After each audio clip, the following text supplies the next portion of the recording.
Hello students, आज के lecture में हम डिस्कस करेंगे संधारित्रों का संयोजन, कॉम्बिनेशन ऑफ कैपेसिटर। ओके, इस टॉपिक को पढ़ने से पहले स्टूडेंट्स हम लोग पढ़ चुके हैं संधारित्र क्या होता है, संधारित्र की धारिता क्या होती है, समांतर प्लेट संधारित्र क्या होता है, समांतर प्लेट संधारित्र की धारिता जब उसकी प्लेटों के बीच टी मोटाई का कोई परावर्तित पदार्थ रख दिया जाता है तब उसकी धारिता क्या होती है। इन सब टॉपिक्स के बारे में स्टूडेंट हम लोग स्टडी कर चुके हैं। आज का लेक्चर स्टूडेंट संधारित्रों का संयोजन, यानी संधारित्रों को हम कैसे संयोजित करते हैं। ठीक है ना स्टूडेंट। स्टूडेंट बात करते हैं इस टॉपिक के। स्टूडेंट संधारित्रों की धारिता यानी धारिता का मान बढ़ाने के लिए संधारित्रों को आपस में जोड़ा जाता है, यानी डिवाइसों में धारिता का मान बढ़ाने के लिए, वैद्युत धारिता का मान बढ़ाने के लिए कई संधारित्रों को आपस में जोड़ा जाता है, जिन्हें जोड़ने के मुख्यतः दो तरीके होते हैं, एक श्रेणी क्रम संयोजन और दूसरा समांतर क्रम संयोजन। ओके स्टूडेंट, यानी संधारित्रों को जोड़ने के, संधारित्रों के संयोजन के मुख्यतः दो तरीके होते हैं, एक श्रेणी क्रम संयोजन, दूसरा समांतर क्रम संयोजन। तो आज हम डिस्कस करेंगे श्रेणी क्रम संयोजन के बारे में कि श्रेणी क्रम संयोजन क्या होता है ना स्टूडेंट। तो चलिए इसको इरेज कर लेते हैं और हम श्रेणी क्रम संयोजन के बारे में स्टडी करते हैं। देखिए क्या होगा श्रेणी क्रम संयोजन। संधारित्रों के श्रेणी क्रम संयोजन की अगर बात करेंगे तो देखिए सबसे पहले मैं देखिए संधारित्रों के श्रेणी क्रम संयोजन में सबसे पहले क्या करेंगे, मान लीजिए एक संधारित्र हमने लिया, अब इस संधारित्र को दूसरे संधारित्र के साथ श्रेणी क्रम में जोड़ेंगे। क्या करेंगे, इस संधारित्र की दूसरी प्लेट का संबंध दूसरे संधारित्र के पहले प्लेट से कर देंगे। ठीक है ना। फिर क्या, अब तीसरे संधारित्र को इनके साथ श्रेणी क्रम में जोड़ना है, तो तीसरे संधारित्र की पहली प्लेट का जो संबंध है वो दूसरे वाले के दूसरी प्लेट से यानी इसी से कर देंगे। ठीक है, और इसी क्रम में आगे करते जाते हैं। अंत में पहले संधारित्र की पहली प्लेट का संबंध विद्युत स्रोत से और अंतिम संधारित्र की दूसरी प्लेट का संबंध क्या करते हैं, पृथ्वी से कर देते हैं। संधारित्रों के इस प्रकार के संयोजन को संधारित्रों का श्रेणी क्रम संयोजन कहते हैं। ठीक है ना। चलिए एक बार और देखते हैं। मान लीजिए इस संधारित्र की धारिता C1 है, पहला संधारित्र, ये दूसरा संधारित्र इसकी धारिता C2, ये तीसरा संधारित्र है इसकी धारिता C3, ऐसे और भी जोड़े जा सकते हैं, है ना। अब देखिए, अब फिर मैं बताने जा रहा हूं संधारित्रों का श्रेणी क्रम संयोजन। देखिए संधारित्रों के श्रेणी क्रम संयोजन में पहले संधारित्र की दूसरी प्लेट का संबंध दूसरे संधारित्र की पहली प्लेट से करते हैं। पुनः आगे क्या, दूसरे संधारित्र की दूसरी प्लेट का संबंध तीसरे संधारित्र की पहली प्लेट से करते हैं। अंत में देखिए आगे भी इसी प्रकार आगे भी जोड़ते जाते हैं, करते जाते हैं। अंत में पहले संधारित्र की पहली प्लेट का संबंध दूसरों से, जबकि अंतिम संधारित्र की दूसरी प्लेट का संबंध पृथ्वी से कर देते हैं। संधारित्रों के इस प्रकार के संयोजन को संधारित्रों का श्रेणी क्रम संयोजन कहते हैं। बात समझ में आ गया स्टूडेंट। अब हमने मान लिया कि माना तीन संधारित्र क्या है, श्रेणी क्रम में जुड़े हैं। अब विद्युत स्रोत की सहायता से पहले संधारित्र की पहली प्लेट को प्लस क्यू आवेश देते हैं। ये मान लीजिए पॉइंट ए है और ये पॉइंट बी है।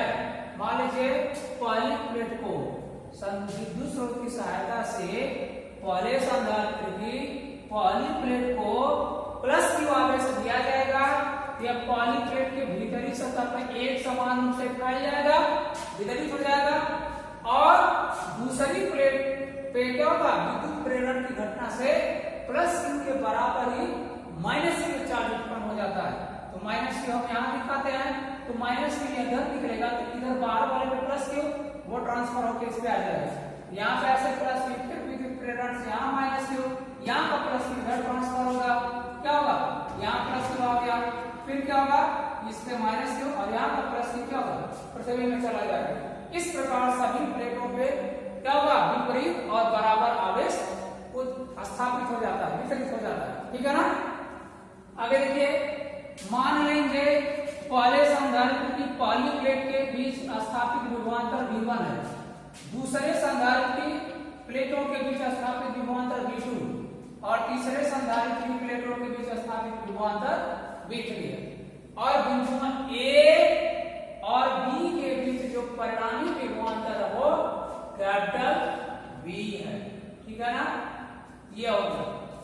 अब देखिए स्टूडेंट, चलिए अब हम मान लेते हैं जो भी हमने लिखा है, थोड़ा सा इसका थ्योरी वाला पोर्शन लिखते हैं। क्या कि माना तीन संधारित्र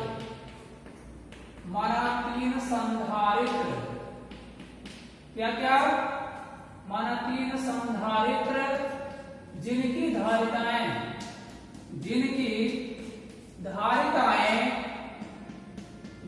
धारिताएं क्या है, C1, C2 व C3 है। क्या किया गया है, श्रेणी क्रम में जुड़े हैं, श्रेणी क्रम में जुड़े हैं, श्रेणी क्रम में जुड़े हैं। ठीक है ना स्टूडेंट, कोई कंफ्यूजन नहीं होना चाहिए। आगे देखिए, आगे क्या बोलेंगे, विद्युत स्रोत की सहायता से, विद्युत स्रोत की सहायता से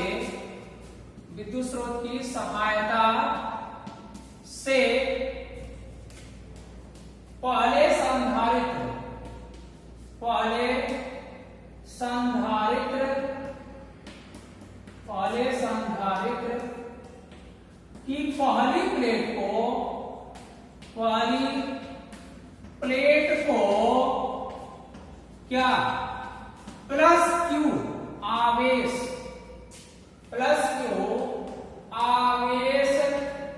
देने पर यह आवेश देने पर क्या होगा, यह आवेश क्या होगा, देने पर यह क्या होगा, पहली प्लेट के भीतरी सतह पर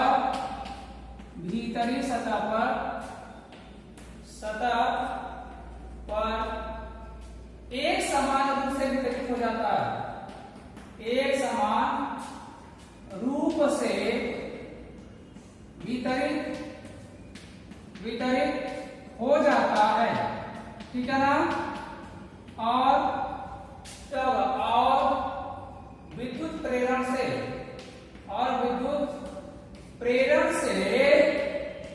क्या होगा, दूसरी प्लेट पर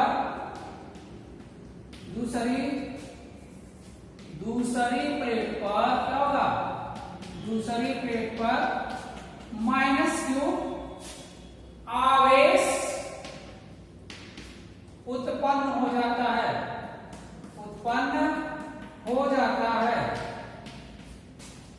आगे क्या होगा, इसी प्रकार क्या होगा, इसी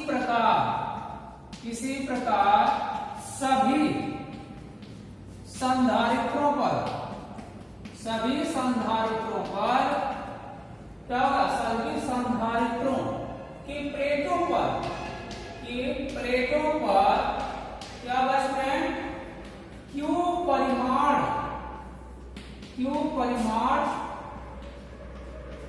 का ही क्या होगा, विपरीत आवेश स्थापित हो जाता है, ठीक है ना। यानी देखिए, इस पे प्लस क्यू, इस पे माइनस क्यू, इस वाले पे भी ऐसा है, इस वाले पे भी ऐसा है, वही चीज हमने लिख दिया। अब क्या मान लेंगे कि प्लेटों के बीच स्थापित विभवांतर V1 V2 V3 होता हो, ठीक। मान लिया जाए, माना C1, C2, C3 कि प्लेटों के बीच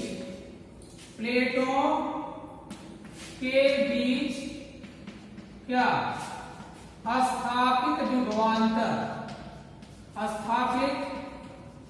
विभवांतर क्या है, चैप्टर V1, V2, V3 है, तो क्या हो जाएगा स्टूडेंट, देखिए V1 का वैल्यू क्या होगा Q अपान C1, V2 का वैल्यू Q अपान C2 और V3 की वैल्यू क्या होगा Q अपान C3। इसको समीकरण 1 मान लीजिए, ठीक है ना। अब क्या, अब देखिए यदि बिंदु A व B के बीच विभवांतर, ये चीज हम यहाँ इरेज कर दे रहे हैं, ये अंडरस्टूड है, आप जानते हैं, ये भी है यहाँ से यहाँ तक, ठीक। यहाँ लिखते हैं। अब क्या, परंतु क्या है इसमें, परंतु यदि बिंदुओं A व B के बीच क्या परिणामी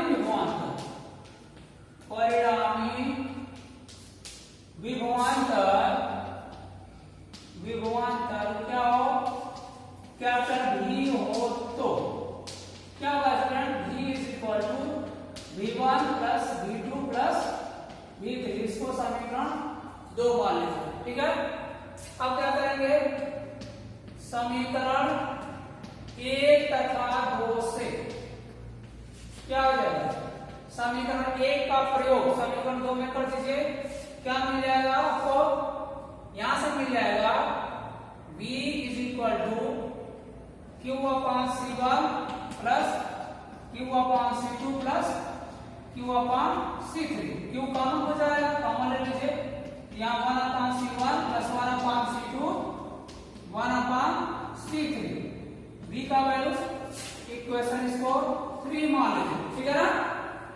अब क्या स्टूडेंट, इन तीनों संधारित्रों के स्थान पर एक ऐसे संधारित्र की कल्पना की जाए जिसकी पहली प्लेट को प्लस Q आवेश दिया जाए, तो प्लेटों के बीच स्थापित विभवांतर कैपिटल V हो, ठीक है ना। वही चीज लिख देते हैं, यदि तीनों संधारित्रों के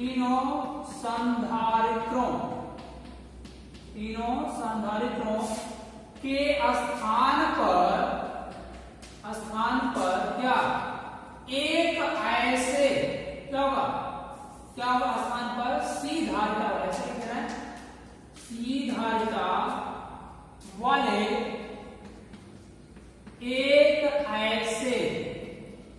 एक ऐसे संधारित्र की कल्पना की जाए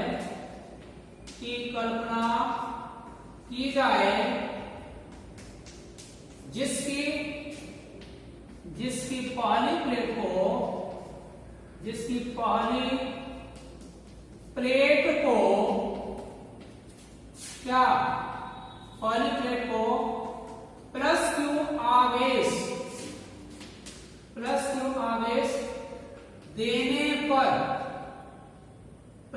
आवेश देने पर प्लेटों के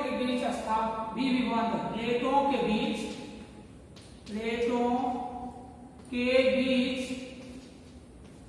क्या हो जाएगा, कैपिटल V विभवांतर स्थापित हो जाए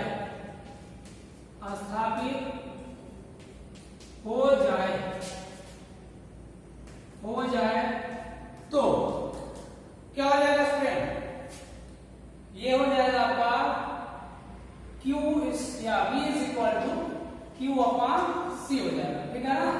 इसके बाद हम यहाँ लिख रहे हैं, ये समीकरण 4 हो गया।